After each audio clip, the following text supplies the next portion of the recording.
This junction has been getting really hot. What's up, guys? I am back here with Aaron and some rags and my Rotary Swap Super BRZ. The last video that you guys saw, which was right around a month ago now, there was a huge fuel pressure drop. Wilmer and Jim, we're trying to diagnose this car enough that he can send us home to get into boots and enjoy the car, and it wasn't possible because the car wanted to do something it's never done before. So we're gonna fix that this time. We've got the tap to go into the fuel rails for this nice nifty fuel pressure sensor, and we've got 10 AWG bulkhead to go to the fuel pump so we can directly wire that thing for all the amps, and lots of other wires to wire our sensor. The link ECU will know when our fuel pressure drops so that we can't possibly go lean and blow this thing up. And let's see if it works. So that means that we will be pretty much reworking everything inside this car pertaining to how it runs, which thankfully should make it a lot more reliable in the future as well. It's going to make it a lot more serviceable, and this is all better for you guys who are going to end up buying the kit. All right, so what's your running theory as to what happened potentially? Well, there's definitely some symptoms of meltiness right here on this plastic.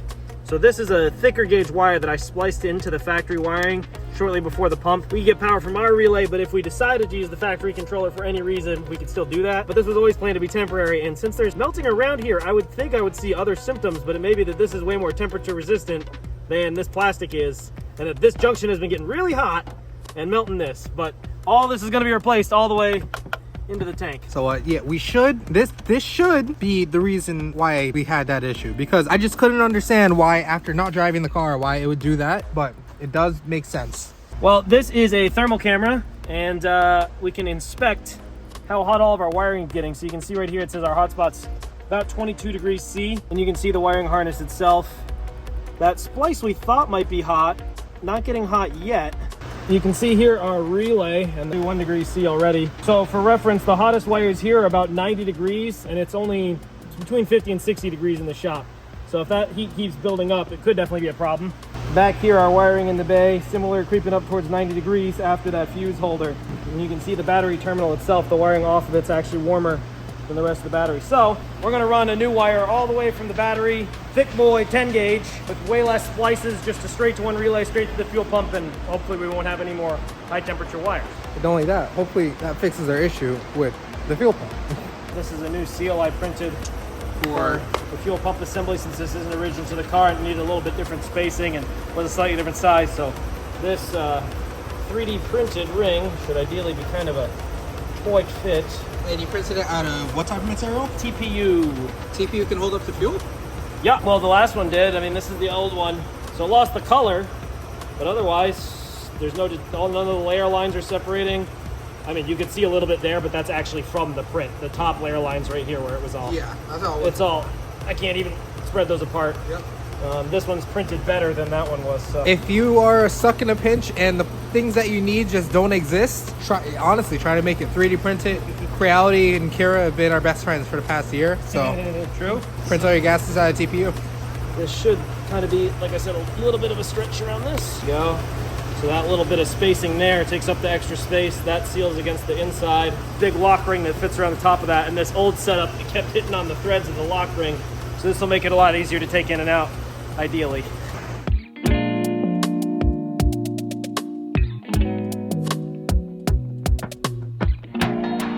Man with scary drill, what are you doing? Still going back because now there's a hole in the fuel tank. So not the fuel, that's fun. You know. Oh, nice arrow. Oh. And yes, by the way, it's fine if it's a little tiny bit off. Let's just check before we go any further.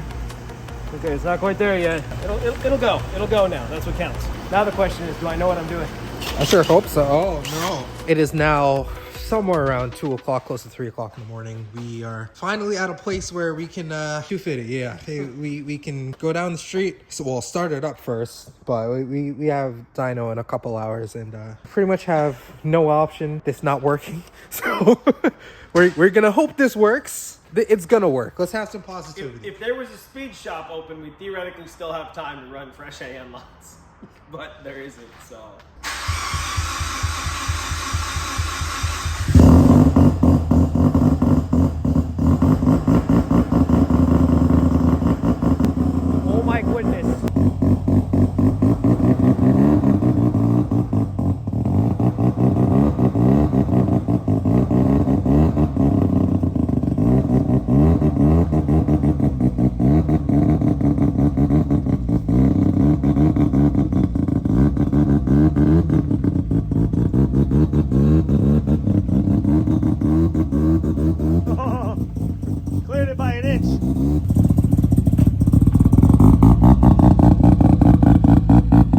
the next couple hours after we were doing some work. We had a minor jump scare last night and then another one this morning, and I couldn't sleep. But now the car is now idling, running fine, and we're planning to go to the dyno. That's all I can tell you for now. We're going to the dyno. We're gonna see, hopefully all the fuel pressure stuff is fixed. We can go into boost properly. The next thing is hoping that this clutch is broken in, because I've been driving this every day and it's been very expensive. So if it's not, I'm going to be very upset at someone. That's not gonna be myself. Guess it's time to go. So we are back at JPR and finally made it down with the car. Oh my god, it's the fueling was messed up. I don't know. We gave the fuel pump more power. I guess they're trying to compensate. I limped this thing an hour and 45 minutes down here. So we're gonna put it on the dyno and let's see what we can do.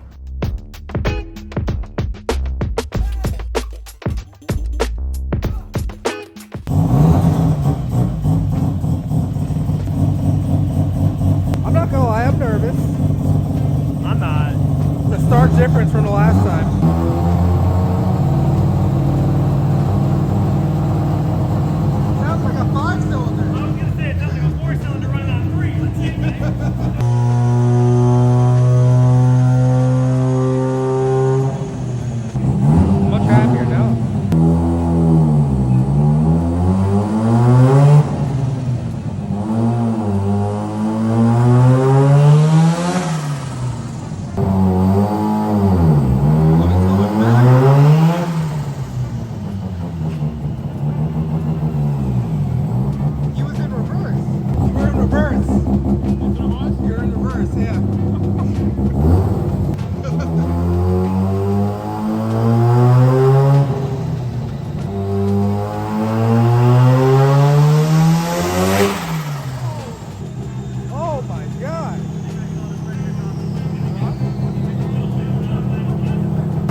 Alright, so essentially what just happened was they went and they hit gate, which was 8.4, 8.5 pounds of boost. Pretty much nothing. We hit like 4,000 RPM, I think 244 horsepower.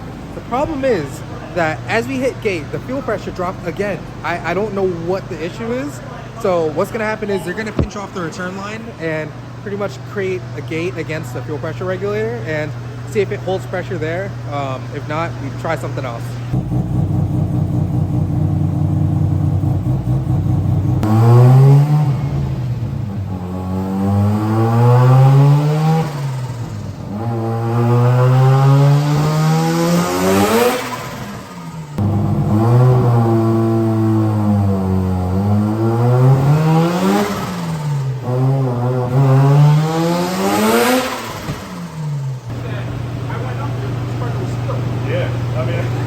I was like, when I did this, I saw it going, I was like, oh boy. Okay, so all fuel and it's still goes on at the axle. Yeah, so went back from the data, probably that would be what we saw. Then somebody's got to pull this pump out. Pull the pump out. Green line right here, right again. We pinch it, so it went up to like 104. Yeah. And then as he going on, increasing on boost, which is only very little boost, right? He's going from 104 all the way down to like, Jeez. 23, almost. I saw like a 21, like 20. You see, 20 Does it make any sense? And that's when I was like, wait a minute, that's 20 something. It's just too low. Yeah. And then obviously the good thing AFR, since it's all rich out there, just stays within this 0.70, 0.72, 0.73. But right there you see how they're going up. Yep. You know exactly when he let go. So he must saw that also. Yeah, there's a gauge flashing when he goes slow like pressure that. out of it. Get out of here. How you doing in there? You know, I'm making progress. Are you? Something like it. Pretty much, Aaron has now converted our basket fuel hanger to a non-basket fuel hanger. No longer a basket case, it's a mess. It'll work, is what he's saying. So we're gonna see if the fuel pressure still drops. If it does, we have a little bit of a different issue. So.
Jeez. A little bit.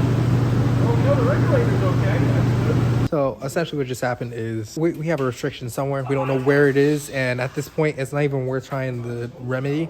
So we're going to keep it at like 12 pounds. And we're going to tune around the fuel pressure dropping. And we're going to come back in a few months. Like I said, we're changing off the whole setup. So it's not even worth trying to really fix what's going on here. So we're going to keep it at 330 or whatever it is. And leave it alone. And we'll come back and make whatever it is. Oh yeah, it's going to be, it's like 2 months. I have the parts on the thing. All we gotta do is put it on. Yo, you hurt my feelings. Take that back. All right, so we're just gonna dial in whatever it is right now. Not changing anything with the fuel pressure or anything. We're not trying to go for big power. Not changing boost. Just what it's gonna be. It's gonna be 12 pounds or whatever it makes.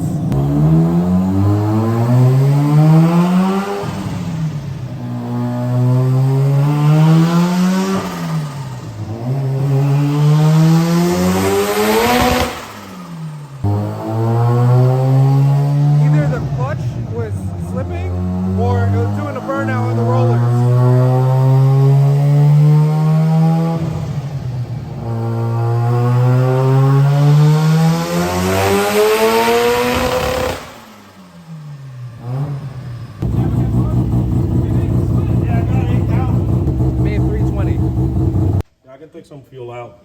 It's gonna make it a little bit better.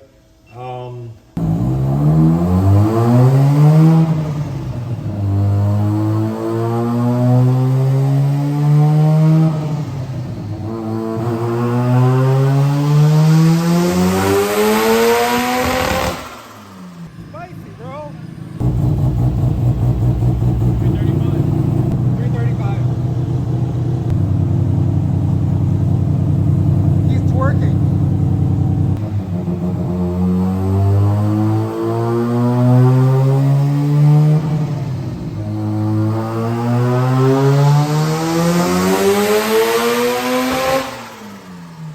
That is so crazy. 342. 8 pounds of boost. 342 is not bad. That's not bad at all.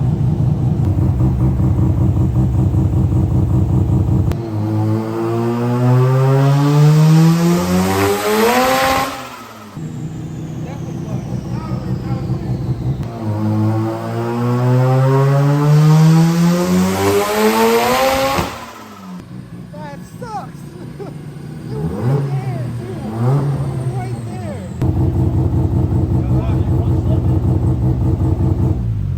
It's waking up as I take fuel out. Now it's making all this power really Yeah. low.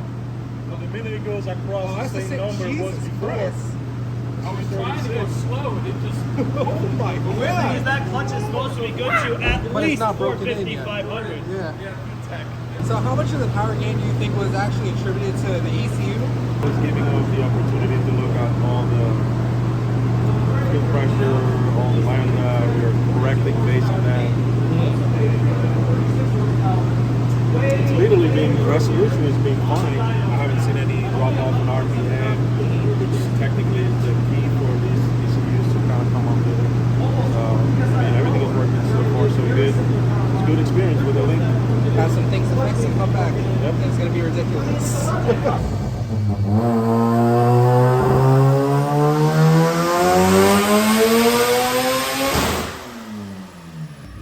Jesus Christ! Oh my god! Why would we do that limiter, bro? The clutch held for like the longest time with that gear. Excuse me. 350. We're officially at what it made before. That sounded nice. It sounded healthy. Right at the top end. See, right at the top end. You got the fuel pressure again.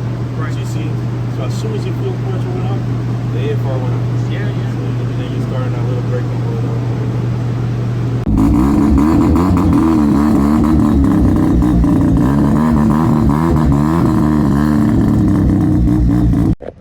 Jordan's come back from a test hit after the tune.